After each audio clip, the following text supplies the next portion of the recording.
যে মাইনে সেই মাইনেটা দিতে হবে। কেন হলো মানে কি, এই তো মানে বিগত কত মাস ধরেই হয়ে আসছে। যেমন গত মাসে 19 তারিখে পেয়েছি, তার মাসে আগে মাসে 19 তারিখে পেয়েছি। মানে আমরা কিছু বলি না বলে এরা যা খুশি তাই করে।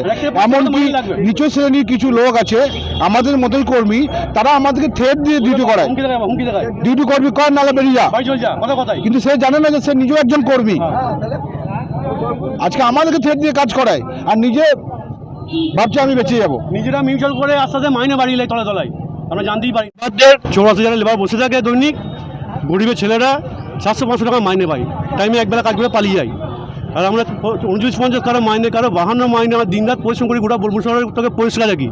এবং আমাদের এত স্টাফ আছে 20 বছর, 25 বছর, 30 বছর, 50 বছর, 60 বছর মধ্যে কারো কাজ করছে। যেমন কাকু, জেঠু, দাদু, সব দাঁড়িয়ে বয়স্ক মানুষরা 60 বছর পেয়ে গেলে টুকরা বা বলে তোমরা বাড়ি চলে যাও।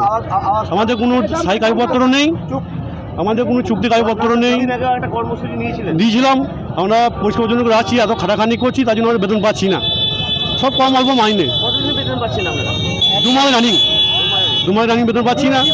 আমরা কীভাবে চলবো, আমরা কীভাবে চলবো, কে দোকানের মধ্যে হাত দেবে? আমরা কীভাবে চলবো? গোটা বোলপুরটা তো আমরা পরিষ্কার রাখি সব কর্মী মিলে, তো আমাদের কথাটা একটু ভাবতে হবে। আমাদের এখন মোটামুটি যা আছে বড়বাবু, এখন মোটামুটি আমার দায়িত্ব বড়বাবু, ইউ সাহেবেরা বাবু জানানো হয়েছে। যদি আমাদের সঙ্গে বসে আলোচনা করে যে মাইনে হবে, তাহলে কাজকর্ম হবে। যদি কাজকর্ম না মাইনে না বলে যে না মাইনে হচ্ছে না, হবে না, ততদিন আমাদের কাজকর্ম বন্ধ হবে। কাজ করে কী করবো? কাজ যদি মাইনে না পাই, দোকানে না যে দোকান বন্ধ করে দিয়েছে, তাহলে কাজকর্ম করে চলবে কী করে আমাদের? তাহলে আমরা সেই 84 লেবার গিয়ে বসবো, 400-500 টাকা মাইনে পাবো, যেমন চলবে। আর যদি ভাবে যে সব কর্মীকে বাদ দিয়ে দেবো, তাহলে কিন্তু একটা কাজকর্ম আমরা করতে দেবো না।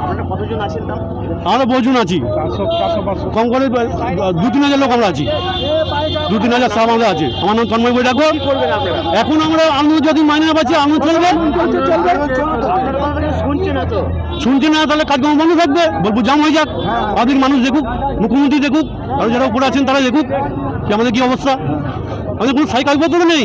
এটা 50 বছর সর্বজের বয়স্ক দাদু কিছুদিন আগে সর্বজের কজনকে তাড়িয়ে দিল কিছুর জন্য। কারণ মানুষরা এখানে পরিশ্রম করে জীবন দিয়েছে, এখানে জীবনটা শেষ করে দিয়েছে।